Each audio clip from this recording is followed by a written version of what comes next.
Helen's story.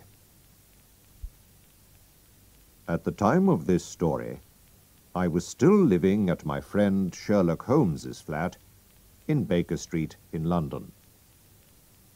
Very early one morning, a young woman dressed in black came to see us. She looked tired and unhappy, and her face was very white. "I'm afraid of death, Mr. Holmes," she cried. "Please help me. I'm not 30 yet, and look at my grey hair. I'm so afraid." "Just sit down and tell us your story," said Holmes kindly.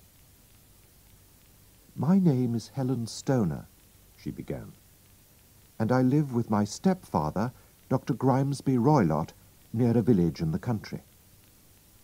His family was once very rich, but they had no money when my stepfather was born. So he studied to be a doctor and went out to India. He met and married my mother there when my sister Julia and I were very young. Our father was dead, you see." "Your mother had some money, perhaps?" asked Sherlock Holmes. "Oh, yes, Mother had a lot of money. So my stepfather wasn't poor any more." "Tell me more about him, Miss Stoner," said Holmes. "Well, he's a violent man. In India he once got angry with his Indian servant and killed him. He had to go to prison because of that. And then we all came back to England. Mother died in an accident 8 years ago. So my stepfather got all her money. But if Julia or I marry, he must pay us £250 every year." "And now you live with him in the country," said Holmes. "Yes, but he stays at home and never sees anybody, Mr. Holmes," answered Helen Stoner. "He's more and more violent now, and sometimes has fights with the people from the village. Everybody's afraid of him now, and they run away when they see him. And they're also afraid of his Indian wild animals, which run freely around the garden. A friend sends them to him from India, and the animals are not the only wild things in the garden. There are also gypsies. My stepfather likes these wild people, and they can come and go where they like. Poor Julia and I had very unhappy lives. We had no servants. They always left because they were afraid of my stepfather, and we had to do all the work in the house. Julia was only 30 when she died, and her hair was already grey, like my hair now." "When did she die?" asked Sherlock Holmes. "She died 2 years ago, and that's why I'm here. We never met anybody in the country, but sometimes we visited some of my family who live near London. There, Julia met a young man who asked to marry her. My stepfather agreed, but soon after this, she died." Miss Stoner put her hand over her eyes and cried for a minute. Sherlock Holmes was listening with his eyes closed, but now he opened them and looked at Helen Stoner. "Tell me everything about her death," he said. "I can remember it all very well. It was a terrible time," she answered. "Our 3 bedrooms are all downstairs. First there is my stepfather's room. Julia's room is next to his, and my room is next to Julia's. The rooms all have windows on the garden side of the house, and doors which open into the corridor. One evening, our stepfather was smoking his strong Indian cigarettes in his room. Julia couldn't sleep because she could smell them in her room. So she came into my room to talk to me. Before she went back to bed, she said to me, "Helen, have you ever heard a whistle in the middle of the night?" I was surprised. "No," I said. "It's strange," she said. "Sometimes I hear a whistle, but I don't know where it comes from. Why don't you hear it?" I laughed and said, "I sleep better than you do." So Julia went to her room and locked the door after her. "Why did you lock your doors?" asked Sherlock Holmes. "We were afraid of the wild animals and the gypsies," she answered. "Please go on," said Holmes. I couldn't sleep that night. It was a very stormy night, with a lot of wind and rain. Suddenly, I heard a woman scream. It was my sister's voice. I ran into the corridor, and just then I heard a whistle, and a minute later the sound of falling metal. I didn't know what it was. I ran to my sister's door. She opened it and fell to the ground. Her face was white and afraid, and she was crying. "Help me! Help me, Helen! I'm ill! I'm dying!"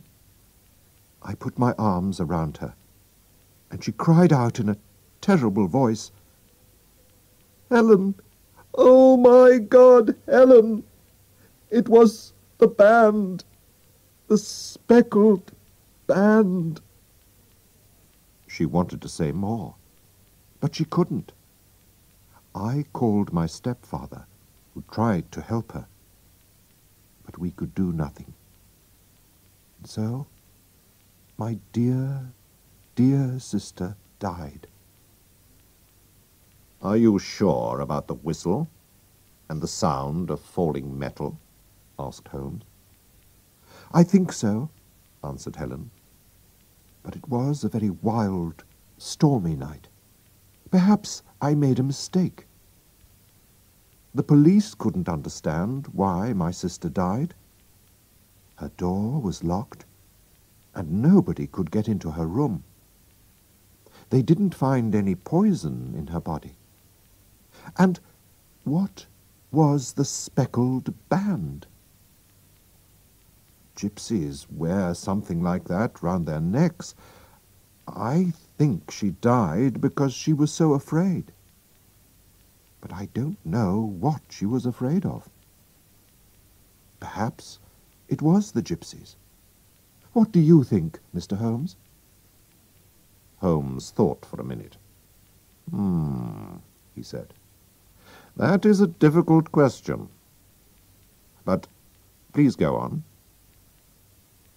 "That was 2 years ago," Helen Stoner said. "I have been very lonely without my sister. But a month ago, a dear friend asked me to marry him. My stepfather has agreed, and so we're going to marry soon. But 2 days ago, I had to move to my sister's old bedroom, because some men are mending my bedroom wall. And last night, I heard that whistle again. I ran out of the house immediately and came to London to ask for your help. Please help me, Mr. Holmes. I don't want to die like Julia." "We must move fast," said Holmes. "If we go to your house today, can we look at these rooms? But your stepfather must not know." "He's in London today, so he won't see you." "Oh, thank you, Mr. Holmes. I feel better already." Chapter 2. Holmes and Watson visit the house. Holmes went out for the morning, but he came back at lunchtime. We then went by train into the country and took a taxi to Dr. Roylott's house. "You see," said Holmes to me, "our dangerous friend Roylott needs the girl's money because he only has £750 a year from his dead wife. I found that out this morning. But the gypsies, the whistle, the band, they are more difficult to understand. But I think I have an answer." When we arrived, Helen Stoner showed us the 3 bedrooms. We saw her room first. "Why are they mending your bedroom wall?" asked Holmes. "There's nothing wrong with it." "You're right," she said. "I think it was a plan to move me into my sister's room." "Yes," said Holmes. We went into Julia's room, and Holmes looked at the windows carefully. "Nobody could come in from outside," he said. Then he looked round the room. "Why is that bell rope there, just over the bed?" "My stepfather put it there 2 years ago. It's for calling a servant. But Julia and I never used it, because we didn't have any servants. He also put in that air vent on the wall between his room and this one." Holmes pulled the rope. "But it doesn't work," he said. "How strange. And it's just over the air vent. That also is interesting. Why have an air vent on an inside wall? Air vents are usually on outside walls." Then we went into Dr. Roylott's room. Holmes saw a large metal box near the wall. "My stepfather keeps business papers in there," said Helen. "Does he keep a cat in there too?" asked Holmes. "Look." There was some milk on a plate on top of the box. "Now, Miss Stoner," he said, "I think your life is in danger. Tonight, my friend Watson and I must spend the night in your sister's room, where you are sleeping at the moment." Helen Stoner and I looked at him in surprise. "Yes, we must," he went on. "We'll take a room in a hotel in the village. When your stepfather goes to bed, put a light in your sister's bedroom window and leave it open. Then go into your old room, and we'll get into your sister's room through the window. We'll wait for the sound of the whistle and the falling metal." "How did my sister die, Mr. Holmes? Do you know?" "Please tell me," said Helen. She put her hand on Sherlock Holmes's arm. "I must find out more before I tell you, Miss Stoner. Now, goodbye, and don't be afraid," replied Sherlock Holmes. We walked to the village, and Holmes said to me, "Tonight will be dangerous, Watson. Roylott is a very violent man." "But if I can help, Holmes, I shall come with you," I said. "Thank you, Watson. I'll need your help. Did you see the bell rope and the air vent? I knew about the air vent before we came. Of course there is a hole between the 2 rooms. That explains why Helen's sister could smell Dr. Roylott's cigarette." "My dear Holmes, how clever of you!" I cried. "And did you see the bed? It's fixed to the floor. She can't move it. It must stay under the rope, which is near the air vent." "Holmes," I cried, "I begin to understand." What a terrible crime! Yes, this doctor is a very clever man. But we can stop him, I think, Watson. Chapter 3. Death in the Night. That night we went back to the house.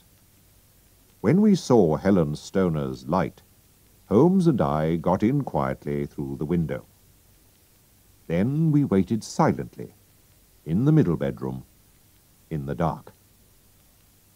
We waited for 3 hours. He did not move. Suddenly we saw a light and heard a sound from Dr. Roylott's room. But nothing happened, and again we waited in the dark. Then there was another sound, a very quiet sound. Immediately Holmes jumped up and hit the bell rope hard. "Can you see it, Watson?" he shouted. But I saw nothing. There was a quiet whistle. We both looked up at the air vent, and suddenly we heard a terrible cry in the next room. Then the house was silent again. "What does it mean?" I asked. My voice was shaking. "It's finished," answered Holmes. "Let's go and see." We went into Dr. Roylott's room. The metal box was open. Roylott was sitting on a chair. His eyes were fixed on the air vent. Round his head was a strange yellow speckled band. He was dead. "The band, the speckled band," said Holmes very quietly. The band moved and began to turn its head. "Be careful, Watson. It's a snake, an Indian snake, and its poison can kill very quickly," Holmes cried. "Roylott died immediately. We must put the snake back in its box." Very, very carefully, Holmes took the snake and threw it into the metal box. "But how did you know about the snake, Holmes?" I asked. "At first, Watson, I thought that it was the gypsies. But then I understood. I thought that perhaps something came through the air vent, down the bell rope, and onto the bed. Then there was the milk. And, of course, snakes drink milk. It was easy for the doctor to get Indian animals, and because he was a doctor, he knew that this snake's poison is difficult to find in a dead body. So, every night he put the snake through the air vent, and it went down the bell rope onto the bed. Of course, nobody must see the snake, so every night he whistled to call it back. The sound of metal falling was the door of the metal box, which was the snake's home. Perhaps the snake came through the air vent many times before it killed Julia. But in the end, it killed her. And Helen, too, nearly died because of this snake. But tonight, when I hit the snake on the rope, it was angry and went back through the air vent. And so it killed the doctor. I'm not sorry about that." Soon after this, Helen Stoner married her young man and tried to forget the terrible deaths of her sister and stepfather. But she never really forgot the speckled band.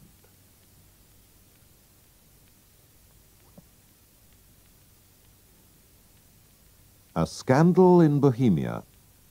Chapter 1. The King's Mistake. For Sherlock Holmes, there was only one woman in the world. He did not love her, because he never loved women. But after their meeting, he never forgot her. Her name was Irene Adler. One night in March, I visited my old friend at his home in Baker Street. I was married by now, so I did not often see him. "Come in, Watson," he said. "Sit down. I'm happy to see you because I've got something to show you." What do you think of this? It arrived in the last post. It was a letter with no date, name, or address. It said, "Tonight, someone will visit you to talk about some very secret business. You have helped other important people, and you can, we hope, help us. Be in your room at 7:45 p.m. "The paper. What do you think about the paper?" asked Holmes. I tried to think like Holmes. "It's expensive, so this person is rich. It's strange paper. Yes, it's not English. If you look at it in the light, you can see that it was made in Bohemia. And a German, I think, wrote the letter. Ah, here comes our man now." We could hear the horses in the street. "Shall I leave, Holmes?" I asked. "No, no, I need your help." "This will be interesting," my friend answered. There was a knock at the door. "Come in," called Holmes. A tall, strong man came into the room. He was wearing expensive clothes and a mask over his face. "You can call me Count von Kram. I come from Bohemia," he said. "My business is most important. Before I tell you about it, do you agree to keep it a secret?" "I do," we said together. "A very important person who belongs to a royal family has sent me to ask for your help," he went on. "I wear a mask because nobody must know who that person is. I must explain how important this business is. If you cannot help, there will be difficulty and trouble for one of the most important families in Europe, and perhaps a very big scandal. I am talking about the famous House of Ormstein, kings of Bohemia." "I know, Your Majesty," said Holmes. He quietly smoked his cigarette. The man jumped up from his chair. "What?" he cried. "How do you know who I am?" Then he pulled the mask off his face and threw it on the ground. "You are right. Why do I hide it? I am the king. I am Wilhelm von Ormstein, king of Bohemia. I came to see you myself because I could not ask another person to tell my story. It must be a secret. You understand?" "Very well. Go on," said Holmes.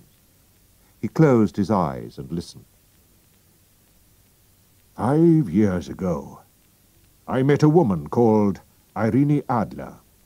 We... "Ah," said Holmes. "Irene Adler, born in 1850, singer, lives in London. A very beautiful woman, I hear." He looked at the king. "You and she... you loved her for a while, and then left her. But before you left her, you wrote her some letters, perhaps. And now you want to get these letters back." "That's right." "Did you marry her?" "No." "If she asks you for money and shows you the letters, you can say that you didn't write them." "But, Mr. Holmes, she also has my photograph." "You can say that you didn't give her a photograph." We were both in the photograph. Oh, dear. That was a mistake, Your Majesty. I know. I was stupid. But I was very young. You must get the photograph back. Can you steal it from her house? I have tried 5 times. But my men couldn't find it. What can I do? Holmes laughed. This is very interesting. What does she plan to do with the photograph? Soon I am going to marry Clotilde Lothman von Saxe-Meiningen, daughter of the King of Scandinavia. You know, of course, that we are 2 of the most important royal families in Europe. Clotilde will never marry me if she learns that I have been a friend of Irene Adler. You do not know Irene Adler. She's a beautiful woman, but she can be as hard as a man. She was angry when I left her, and so she doesn't want me to marry another woman. I know that she will send this photograph to the Saxe-Meiningen family. And then there will be a terrible scandal. We must find the photograph before she sends it. I am sure that we will find it, said Holmes. You are, of course, staying in London? I will write to you to tell you what happens. And the money? The King put a large, heavy bag on the table. I must have that photograph, he said. There is £1,000 here. If you need more, you must ask at once. The money is not important. And the young woman's address? Asked Holmes. Bryony Lodge, Serpentine Avenue, St. John's Wood, London. Good night, Your Majesty, said Holmes. I hope to have some good news for you soon. The King left, and Holmes turned to me. And good night, Watson. Please come back tomorrow at 3 o'clock in the afternoon.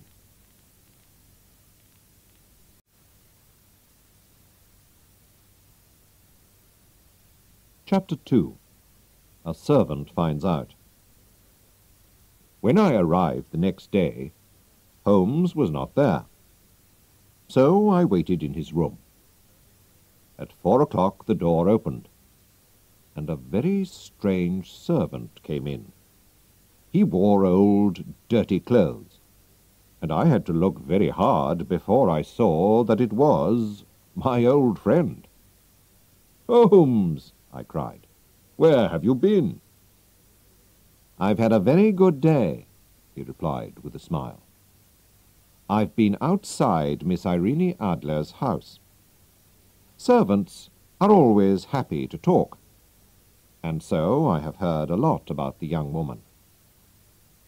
For example, she has a good-looking man friend called Godfrey Norton, a lawyer who often visits her. Now, why?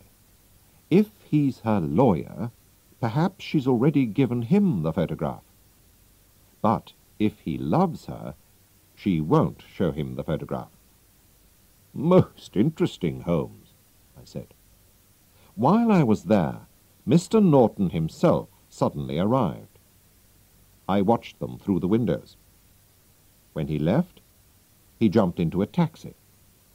"To the Church of St. Monica, as fast as you can," he shouted. 2 minutes later, Miss Adler ran out of her house, jumped into another taxi, and called, "To the Church of St. Monica, quickly." I couldn't miss this, Watson, so I jumped into a third taxi. When I arrived, I went into the church. Godfrey Norton looked round and saw me. "Thank God!" he shouted. "Come here quickly." "Why?" I asked. "Come on, man, we need you." And so I helped Godfrey Norton to marry Irene Adler. They needed a witness, and a servant from the street was better than nobody. So, she's married him. What shall we do now? I asked. Well, tonight, my dear Watson, I need your help. Will you do what I ask? Without questions? Of course, Holmes, if you think that it's important, I answered. Later, we'll go to Bryony Lodge. Irene Adler, or Irene Norton, will arrive home at 7 o'clock, and she will ask me to go into the house. You must wait outside near the sitting-room window, and when it opens, watch me inside. When I hold up my hand, throw this thing into the room and shout, "Fire!" I took the small thing out of his hand. "What is it, Holmes?" I asked. "It's a smoke stick. The room will very quickly be full of smoke. After that, wait for me at the corner of the street." "Right. I'll do what you want," I said. Chapter 3. Fire. That evening Holmes again wore different clothes, and a large black hat. But it was not just the clothes that were different. He changed his face, his hair, everything. He was a different man. We walked together to Serpentine Avenue. Outside the house there were a lot of people who were smoking, laughing, and talking. Holmes and I walked up and down in front of the house. "You see," said Holmes to me, "I think she doesn't want her new husband to see the photograph." "But where is it?" "At her bank?" "No, women like to keep important things themselves. I'm sure it's in her house." "But the king's men tried to find it," I said. "Yes, but they didn't know where to look," said Holmes. "But how will you know?" I asked. "I won't look. She'll show me." "She'll have to." Just then a taxi arrived. One of the men in the street ran to open the door. Then another man pushed him. Other men were also pushing and shouting, and a fight began. Irene Norton was in the middle of it. But Sherlock Holmes ran to help her. Then suddenly he fell to the ground, with blood running down his face. Irene Norton hurried to her front door, but she looked back. "How kind of him to help me! Is the poor man hurt?" she called. "He's dead," cried some voices. "No, he's only hurt," cried others. "Bring him into the sitting-room," she said. Some people carried Holmes into the house. I waited outside the window and watched. I saw how beautiful Irene Norton was. Then Holmes put up his hand, and I threw the smoke stick into the room.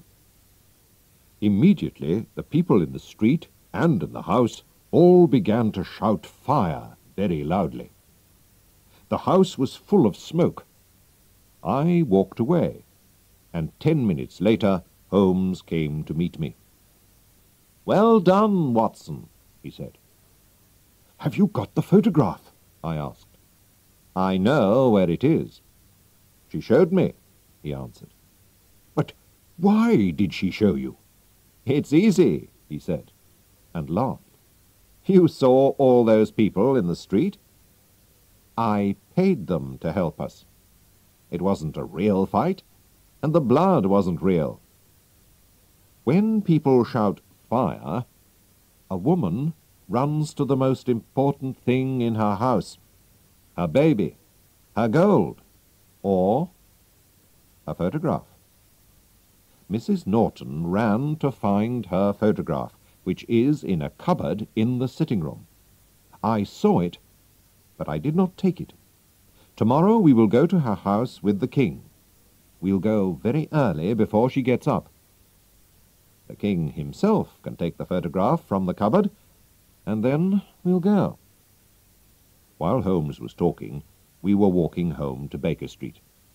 When we arrived at my friend's house, a young man hurried past us and said, "Good night, Mr. Sherlock Holmes." "I've heard that voice before," said Holmes to me. He looked down the street. But who was it? Chapter 4. A Photograph. The next day we went to Irene Norton's house with the king. An old servant opened the door. "Mr. Sherlock Holmes?" she asked, and smiled. "Yes," said my friend. He looked very surprised. "Mrs. Irene Norton and her husband left England this morning. They will never come back to this country." "What?" cried Holmes, his face white and angry.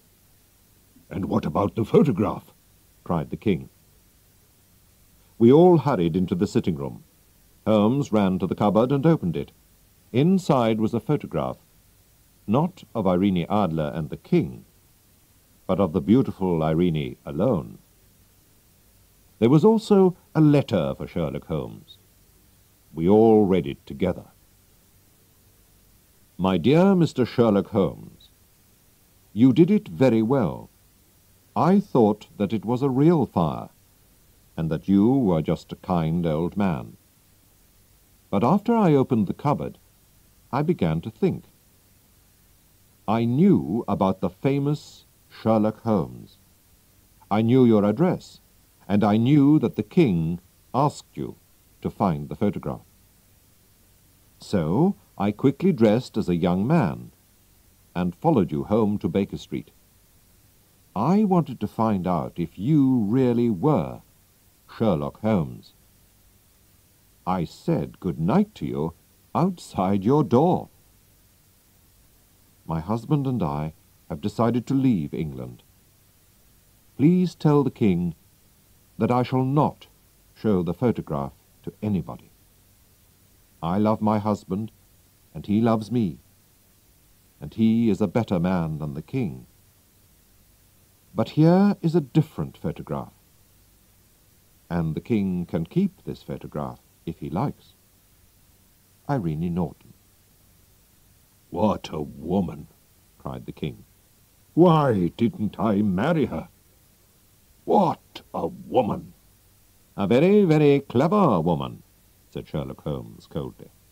"I am sorry, Your Majesty, that this business has not finished well." "No, no," said the king. "She writes that she will never show the photograph to anybody. I need nothing more than her word. There is no danger for me now. How can I thank you, dear Mr. Holmes?" "I would like just one thing, Your Majesty." "Tell me at once what it is," said the king. "This photograph." The king looked at him in surprise. "Irene's photograph?" he cried. "But of course, it is yours." And so there was no terrible scandal in the royal families of Europe, and Sherlock Holmes still has the photograph of the woman who was cleverer than he was. The 5 Orange Pips. Chapter 1. The Story of Uncle Elias. In September 1887, my wife was visiting some of her family. So I was staying with my old friend, Sherlock Holmes, in Baker Street. It was a windy, stormy evening, and the rain was falling heavily outside. Suddenly, there was a knock at the door. I looked at my friend in surprise. "Who can this be?" I asked. "If he comes on business in this weather, it's important," said Sherlock Holmes. "Come in," he called. A young man came in. He looked wet, tired, and worried. "I've come to ask for help," he said. "I've heard of you, Mr. Holmes. People say you know everything. I don't know what to do." "Well, sit down," said Holmes, "and tell me about yourself." The young man sat down and put his wet feet near the fire. "My name is John Openshaw. My father, Joseph, had a brother, my uncle Elias, who went to live in America when he was young. He made a lot of money there. He didn't like the black Americans, so during the Civil War he fought against the men from the North and with those from the South. But when the South lost the war and there was equality for black people, Uncle Elias left America. So in 1869 he came back to England and went to live in a large house in the country. He was a strange, unhappy man. He did not want any friends, John Openshaw went on, and he often drank a lot.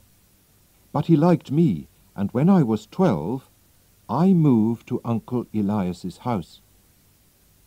He was very kind to me. I could go anywhere in the house. But there was one small room at the top of the house which was always locked. Nobody could go into this room. One day, Uncle Elias got a letter from Pondicherry, in India. "I don't know anyone in Pondicherry," he said. But when he opened the envelope, 5 little orange pips fell onto his plate. I began to laugh, but stopped when I saw my uncle's white face. "K, K, K," he cried. "Oh, my God, they've found me." "What do you mean, Uncle?" I asked. "Death," he cried, and ran upstairs. I looked at the envelope, which had 3 Ks on the back. There was no letter. Who sent it? And why was my uncle so afraid? Uncle Elias went immediately to the secret room and took out a box which also had 3 Ks on it. He burnt all the papers in the box and said to me, "John, I know that I'm going to die soon. My brother, your father, will have all my money and my house after my death, and you will have it all when he dies. I hope you can enjoy it, but if not, give it to your worst enemy. I'm afraid that my money brings death with it." I didn't understand what he meant, and nothing happened for a few weeks, so I did not feel so worried. But my uncle was very afraid. He stayed in his room most of the time, and drank more than before. He always locked all the doors carefully. Then one night he drank very heavily and ran wildly out of the house. And in the morning we found him dead in a river. The police said he killed himself, but I knew he was afraid to die, so I didn't think that was true. Holmes stopped the young man for a minute. "Tell me," he said, "when did your uncle get the letter from India? And when did he die?" "The letter arrived on the 10th of March, 1883, and he died 7 weeks later," answered John Openshaw. "Thank you. Please go on," said Holmes. "After my uncle's death, my father moved into the house. Of course, I asked him to look carefully at the locked room, but we didn't find anything important." Chapter 2. More pips. "Everything went well until a year later," said John Openshaw. "But one morning my father opened a letter to find 5 orange pips inside it. 'What does this mean, John?' he asked. His face was white. 'Look,' I said. 'There's KKK on the envelope. Those letters were on Uncle Elias's envelope too.' We were both shaking and afraid. 'Yes, and this time it says, "Put the papers in the garden." Which papers?' 'The papers in Uncle Elias's box. He burnt them,' I said. 'And where does this letter come from?' my father said. He looked at the envelope. 'Dundee, Scotland.' 'Well, I don't know anything about pips or papers. I'm not going to do anything.' 'Father, you must tell the police,' I said. I remembered my uncle's letter from India. I was very worried. 'No, they'll laugh at me. Let's just forget about it,' he replied. 3 days later, my poor father went to visit an old friend who lived some miles away. But he never came back. The police said that he was walking home in the dark when he fell down a hill. He was badly hurt, and he died soon after. They decided it was an accident, but I didn't agree. I thought it was murder. And I could not forget the 5 orange pips and the strange letters to my uncle and my father.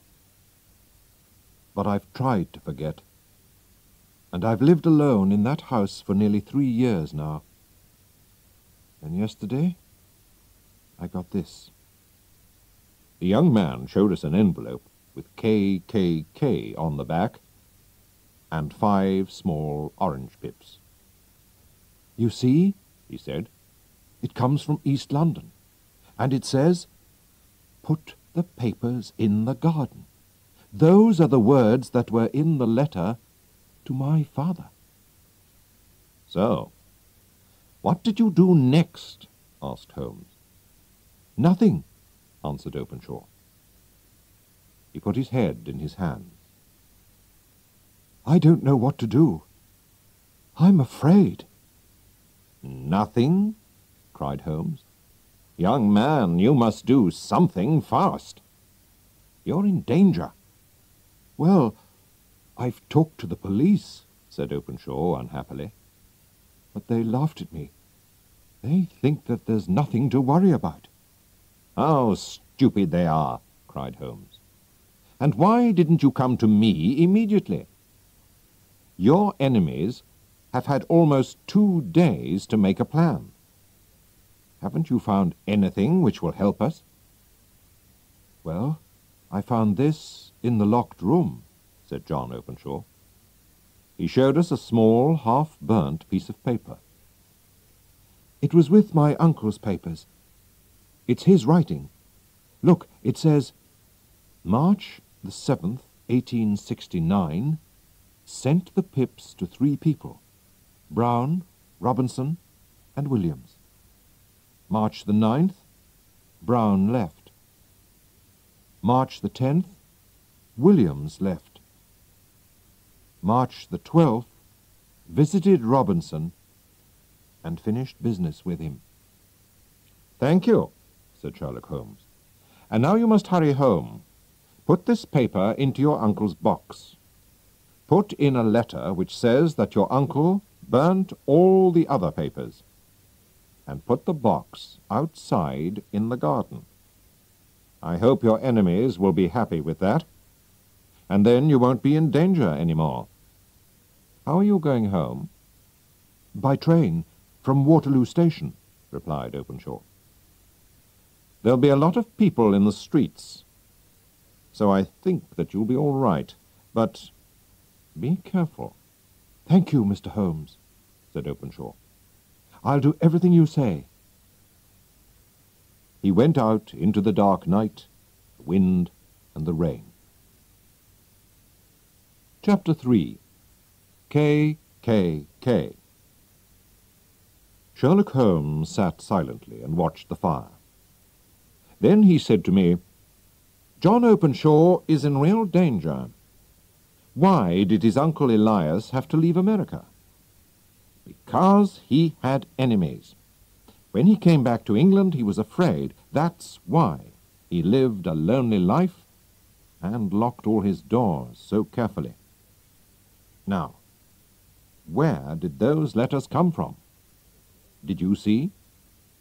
"The first from Pondicherry in India, the second from Dundee in Scotland, and the third from East London," I answered. "Does that tell you anything?" asked Holmes. "They're all seaports. The writer was on a ship when he wrote the letters," I replied. I was pleased with my answer. "Very good, Watson," said Holmes. "Somebody sent some pips from India and arrived 7 weeks later to kill Uncle Elias.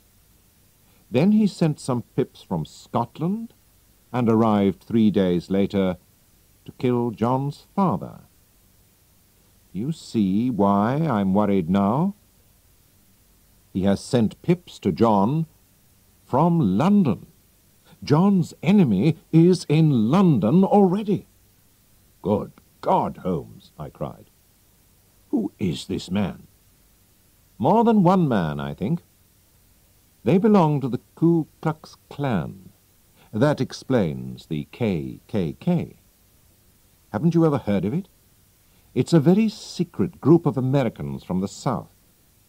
They wanted to stop equality for black people and to kill anyone who didn't agree with them. The police couldn't stop them, but in 1869, Uncle Elias, who belonged to this secret group, suddenly left America with all their papers. And so, the group could not go on. Of course, the group wanted to get the papers back. You remember the half-burnt paper? That was Uncle Elias's American diary. While he was working for the KKK, he sent the pips to frighten those 3 men. 2 left the country, but 1 didn't. So, the KKK finished business with him. Or killed him. The KKK always worked like that." "Well, I hope they won't kill young Openshaw," I said. Chapter 4. The Last Deaths. But they did. The next morning we read in the newspaper that John Openshaw was dead. A policeman found him in the river near Waterloo Station. The police said it was an accident, but Holmes was very angry about it. "He came to me for help, and those men murdered him. I'm going to find them if it's the last thing I do," he said to me, and he hurried out of the house. In the evening, when he came back to Baker Street, he was tired, but pleased. "Watson," he said, "I know the names of Openshaw's enemies, and now I'm going to send them a surprise. This will frighten them." He took 5 pips from an orange and put them in an envelope. On it he wrote, "S.H. for J.C. I'm sending the pips not from the KKK, but from me, Sherlock Holmes, to Captain James Cahoon. His ship is called the Star. He and his men are sailing back to Georgia, USA, now." "How did you find him, Holmes?" I asked. "Ship's papers," he said. "I've looked at hundreds of them today. Only one ship, the Star, was in the 3 ports at the right times, and this morning the Star left London to sail back to Georgia. I found out that the captain and 2 of his men, all Americans, weren't on the ship last night. So I'm sure they killed poor John Openshaw. When they arrive in America, they'll get the pips, and then the police will catch them. Sherlock Holmes is a very clever detective, but he can do nothing about the weather. The winter storms at sea that year were worse than ever. And so the Star never arrived in Georgia, and nobody saw the captain or his men again. The murderers